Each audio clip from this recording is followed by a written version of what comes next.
Après, évidemment que le championnat n'en est qu'à sa 4e journée. Il y a du temps, et la phase aller, elle est encore à jouer. La phase retour dans son entièreté. D'ici là, beaucoup d'eau peut couler sous les ponts si d'aventure un maillon de la chaîne était cassé, ça à savoir le manque de primes, à savoir un désordre sur le plan technique, à savoir le limogeage d'un entraîneur, à savoir un fait interne du club, ça peut amener les gars à se désolidariser et puis ça pourrait amener Editing à revoir, à chuter. Mais tel que c'est parti, je crois que si tout est mis dans l'œuvre, si toutes les mesures sont mises sur place, je pense que Editing pourra, à mon avis, aller très loin dans ce championnat. Je rappelle qu'avec la complicité de la régie, vous pouvez également intervenir au cours de cette émission. C'est Fabien Vogo, président d'Editing Sport de la Ligue, à l'endroit de son club. Il veut voir cette équipe gagner, je dis bien, gagner un titre cette saison. Si ce n'est le championnat, c'est la coupe. Et c'est pour ça que je rappelais à Souhait qu'il a mis les moyens, du moins les petits plats dans les grands, pour se doter d'une équipe véritablement compétitive cette saison. Et ce début de championnat me surprend guère parce que Mayop a souligné autant pour moi un certain nombre de recrutements qui ont été faits. Il a cité des noms. Et je disais, pour compléter, pour ajouter de l'eau à son moulin, que le président Fabien Vogo n'a pas lésiné sur les moyens pour se doter d'une équipe. J'entends là les joueurs, les encadreurs et naturellement les moyens qui vont avec. Si de ce championnat permettra, à défaut de tutoyer, nous l'avons dit tout à l'heure, Editing, qui marque déjà ses ambitions ici, et Coton Sport.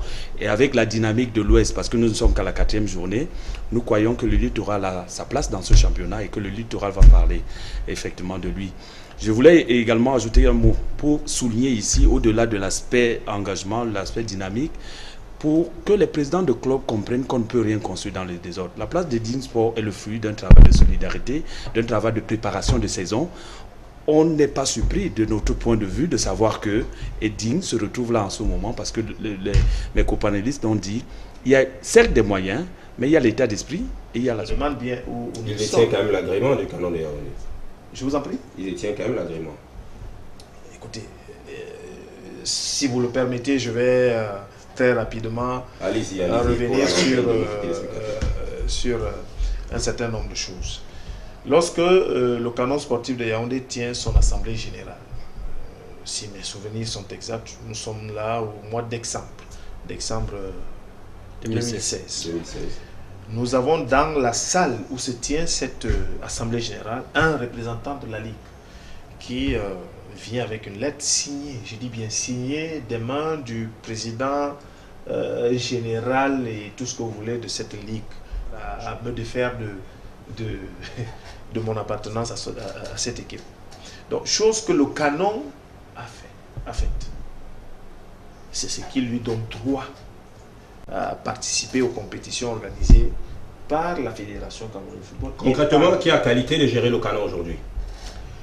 Si je le dis, d'aucuns me répondront, c'est parce que je suis faction telle. Mais le canon n'a fait que obéir, n'a fait que souscrire aux prescriptions à lui imposées par la Ligue professionnelle de football du Cameroun.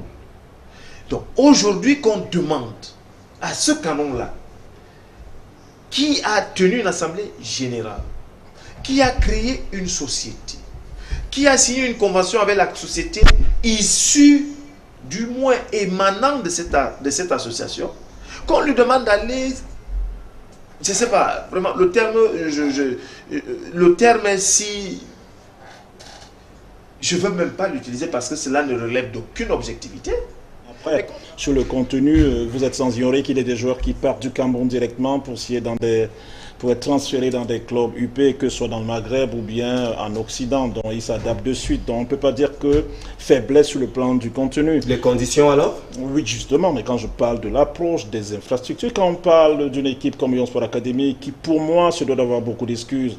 Vous savez ce qui se passe du côté de Bamenda, vous savez qu'ils ont de la peine à s'entraîner, et tant bien même ils s'entraînent, ils ont du mal à percevoir les primes, etc., compte tenu du fait de tout ce qui s'y passe. Les banques en cours, elles sont ouvertes pour quelques jours, elles sont fermées. Donc, dans ces conditions-là, évidemment, mon cher Constant, ça ne peut pas être possible. C'est d'ailleurs la preuve pourquoi le Lyon Sport Academy ne se comporte pas bien en championnat. Ils n'ont qu'un seul point.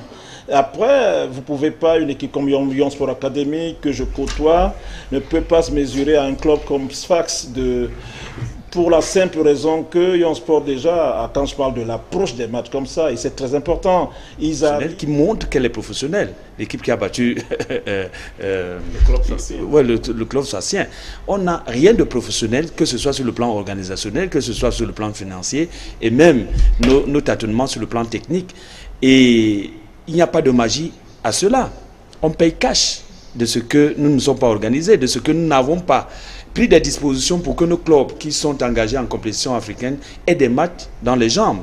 Donc on ne peut pas comparer une équipe qui a 24, Emmanuel le disait, qui a 24 journées sur les jambes, 14 journées avec des matchs de préparation aussi, hein, avec des matchs de préparation, et une équipe qui n'a même pas eu de match de préparation, qui a 3 journées de championnat. Il faut être sorcier pour pouvoir gagner. Donc je crois fermement que cela devrait encore remettre l'épineux problème d'organisation. Il faudrait que notre championnat soit véritablement professionnel pour que nous ayons des résultats en compétition africaine. Voilà, Georges Rim, les clubs camerounais, peut-on fonder tous nos espoirs sur Coton Sport de Garoua après sa courte victoire d'1-0 au Rumdiadi? Je vous surprendrai, Constant, en vous disant que même sur le Coton, j'émets quelques réserves parce que ne battre que par un tout petit but d'écart l'équipe malgache à domicile. Mais ce n'est qu'une équipe malgache. Ce n'est qu'une équipe malgache que nous n'avons battue que par un but à 0. Si ce n'était qu'une équipe malgache, on l'aurait atomisé comme le club Sassien l'a fait, par 5 buts à 0. Donc, je vous assure... Peut-être c'est l'effet présidence de la CAF avec Ahmed Ahmed, peut-être, pourquoi pas. Et pourquoi pas? Autant de choses, Emmanuel, autant de choses qu'il faut tenir en considération, qu'il faut prendre en considération ta pouvoir. Rien désormais ne devrait être pris au hasard. Ça, il faut... mais je crois qu'il a reçu la convocation du Conseil. S'il n'a pas été là, je ne peux pas entrer dans les secrets de Dieu pour savoir pourquoi il n'a pas été là. Mais le Conseil a constaté qu'il était l'unique membre absent. Maintenant, ça n'a pas empêché que le Conseil ait lieu. Et que le Conseil a eu lieu dans les bons... On a épuisé l'ensemble des points inscrits à l'ordre du jour. Et c'était dans un climat de paix, dans un climat d'échange, dans un climat de partage d'idées, dans du choc des idées. Et je crois que la lumière qui a jailli de ce Conseil, vous avez certainement eu les résolutions de la bouche du président. Maintenant, je ne voudrais pas revenir là-dessus. Je ne voudrais pas que les gens continuent à épiloguer, à mener les sportifs en bourrique. Le président a donné le ton. Et je crois, pour vous qui avez assisté à ce conseil, pour tous ceux qui arrivaient, ont constaté à première vue qu'il y avait cette sérénité. C'est vrai que l'habit ne fait pas le moine, mais tous les membres du conseil présageaient, avaient une uniforme. Et je crois que c'est une symbolique qui traduit ici un esprit d'équipe, un esprit d'amour, un esprit d'entente, un esprit de paix. Et je crois que c'est ce message que le président continue à passer dans les différentes ligues. Je n'ai pas besoin de vous rappeler ici que samedi dernier, il était dans la Sanaga Maritime après le Mongo. On a comme l'impression, que l'absence de Somba, des Sombais, on comprend en canonnier que vous êtes. L'absence de Sombais le chagrine un tout petit peu. Il ne le chagrine pas tellement parce qu'il aurait souhaité avoir tout le quorum réuni. Et ça n'engage que moi ce que je vais dire tout à l'heure. Le chagrine simplement peut-être parce que il est en train de perdre le contrôle sur ce conseil, c'est ce que vous vouliez dire? Vous semblez me prêter les mots, mais je vous les conseille exactement. Vous ne pouvez pas me les conseiller. J'essaye d'anticiper un peu sur le temps qui nous est imparti. Un dernier mot avant de boucler. Oui, juste pour dire que le 4e vice-président de la FECAFOOT, qui nous a fait l'amitié de passer à ce conseil, a déclaré qu'il n'est contre personne, il n'est contre la Ligue. Et je crois que on retient qu'il a déclaré qu'il n'est contre personne, mais Georges Rim, comment qualifier sa déclaration quelques temps après sur une radio privée de la place de la ville de Douala? Quoique les auditeurs ont tous bien suivi le clash qu'il a eu avec le journaliste de la place. C'est pour ça que je tenais à le souligner, son intervention, pour dire que vous refusez de m'avoir prêté ces intentions, encore que vous ne me les prêtiez pas. J'étais en voie de le dire. Je préfère quand c'est dit comme ça. Malheur qui évolue du côté de l'Autriche, qui va donc découvrir la tanière pour la première fois, sans oublier les internationaux juniors qui ont pris part à la Coupe d'Afrique des Nations en Zambie, qui ont fait une très bonne prestation malgré l'élimination précoce. Donc ils sont là, ils ont reçu tout le soutien du sélectionneur camerounais Hugo Broos. Ils vont donc prendre, ils vont dorénavant endosser la tunique des Lions indomptables. Et on ose bien croire que pendant les 2 rencontres amicales, ils vont pouvoir prendre part dans les stades et voilà, permettre un tout petit peu d'élever le niveau afin de rester des titulaires incontestables dans ce club. Et cette semaine, comment se sont comportés les footballeurs camerounais sur les terrains à l'Hexagone? Oui, les footballeurs camerounais ne cessent d'éblouir le monde footballistique, bien entendu. Nous avons fait un peu d'enquête. Nous sommes partis du côté de la 2e division espagnole où Achille Emana, avec son club de Natic Tarragone, ne cesse de mettre des buts extraordinaires. Il a donc débuté la rencontre contre le club de Athletic Sevilla de la 2e division. Il a commencé la première partie, voire même il a même amorcé la 2e partie au banc et son club était menacé. Après 95 minutes, le coach a donc dit voilà, il faut faire confiance à certains anciens du club et on a injecté Achille Emana qui est donc venu mettre le but égalisateur qui a donc permis à son club d'arracher le 1 point ne serait-ce pour les permettre de mieux continuer la rapide justement qui forme quasiment la pointe d'attaque avec Samuel Eto'o dans Thalia Sport. Vous vous souvenez, Samuel il a dit à un supporter il y a quelques semaines que son équipe passerait de l'autre côté de la moitié du championnat. Ils ont fait un pari de 100 000 euros. 100 000 euros, ils sont 5e, ils ont 38 points. C'est vrai qu'ils ont perdu contre Galatasaray la journée précédente, mais voilà, ils se sont bien rattrapés du côté de cette équipe-là et ils jouaient à le déplacement. Ils ont finalement remporté. Il n'aurait plus son aura d'avant, compte tenu du fait que les autres, ils ont remporté sans lui.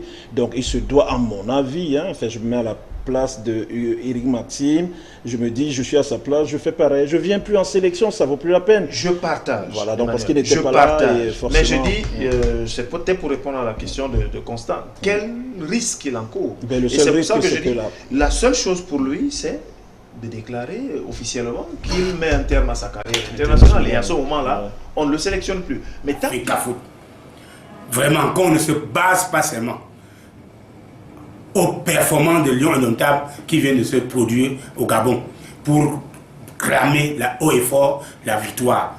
Non. On pouvait me consulter, je devais demander que l'argent qu'on a pris pour faire le tourisme inutile sur les 10 régions du Cameroun, on devait déverser ça dans le football de jeunes pour faire démarrer dans les 10 régions là le football jeune, pour préparer l'avenir du Cameroun en football. Alors, monsieur Elon, c'est regrettable quand on dépense autant d'argent pour faire des tournées alors qu'il n'y a pas de football jeune. Il a pris l'exemple de l'Ajax Cape Town en Afrique du Sud avec l'Ajax Amsterdam aux Pays-Bas. Au Ghana, il a pris Berekum qui devient Berekum Chelsea. Parce que... Donc, ce type de projet, avec bien sûr la politique du